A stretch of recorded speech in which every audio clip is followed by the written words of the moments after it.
आज ते बोलतात तुमची 37 लायसन तिथे 50 लोक कशी काम करतात. एक हे हॉटेल आहे, हॉटेलचं लायसन एक असेल बरोबर. काम किती जण करतात.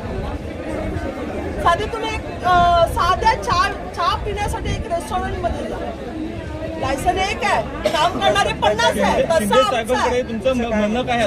बसवलं होतं जेव्हा ते मुख्यमंत्री होते, पण त्यांनी इक्बाल चहल साहेबांना फोनही केला होता आमच्या समोर. बरोबर राज ठाकरे साहेबांसमोर आम्ही सह्याद्रीवर मीटिंग केली होती. त्याचे आहेत आमच्याकडे पुरावे पण आहेत, फोटोज आहेत. आणि मध्ये बाळासाहेब नांदगावकरांची नियुक्ती केली होती याचा पाठपुरावा घेण्यासाठी. परंतु बीएमसीने हे बघा हे फोटो आहेत. आम्ही सह्याद्रीवरती भेट दिली होती. राज ठाकरे साहेब त्यांच्या बरोबर आहेत. 20 एप्रिल 2022ला ही आम्ही भेट घेतली होती साहेबांची. आणि एकनाथ शिंदे साहेबांनी आम्हाला पॉझिटिव्ह रिस्पॉन्स दिला होता. परंतु बीएमसीने नेहमीप्रमाणे आज देऊ उद्या देऊ करता करता 2025 उगवलं. बरं, जी पर्यायी जागा त्यांनी कोर्टामध्ये जे प्रतिज्ञापत्र सादर केलं त्याप्रमाणे आजही त्यांनी ते म्हणजे कोर्टाचा अवमान केलाच. त्याचेच अधिकारी सांगतात, क्लास 1 ऑफिसर सांगतात कोर्टाचा अवमान वगैरे काही नसते, तुम्ही एक वकील घेऊन जा, आमच्याकडे बीएमसीचे 100 वकील आहेत, आम्ही तुमचं लायसन निष्कासित करू अशा धमक्या देतात. बीएमसीचे अधिकारी स्वतः बोलतात. आज आम्हाला धमकी देतात तुमची लायसन रद्द करू.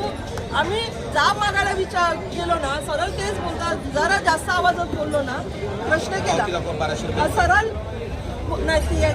सरळ आम्हाला बोलतात तर तुमची लायसन्स रद्द करू. हे बीएमसी आयुक्ताचे वगैरे लायसन्स रद्द करणार विचारलं तर काय नाही बोलत. साहेब 60 वर्ष तुम्ही दादरमध्ये जर राहिलात आणि तुम्हाला अचानक पनवेलला पाठवलं, कोण जाईल राहिला.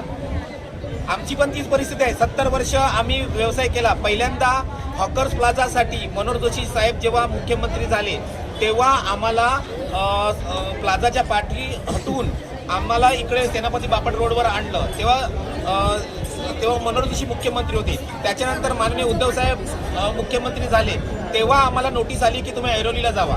मग आम्ही हायकोर्टात गेलो. आम्ही भीक मागत नाही, आम्ही आमचा हक्क मागतोय. कोर्टाने आम्हाला न्याय दिला. कोर्टाने आम्हाला सांगितलं की तुम्ही टेम्पररी क्रॉफर्ड मार्केट आणि परमनंट MJP इथे जावा. पण दोन्ही ठिकाणी बीएमसी आज आम्हाला बसवू शकली नाही. पर्यायाने आम्हाला अशा ठिकाणी पाठवतात, ऐरोली, भांडू, मुलुंड, म्हणजे कोळी लोक जो इथला आद्य रहिवासी आहे त्याला तुम्ही मुंबई बाहेर घालवण्याचा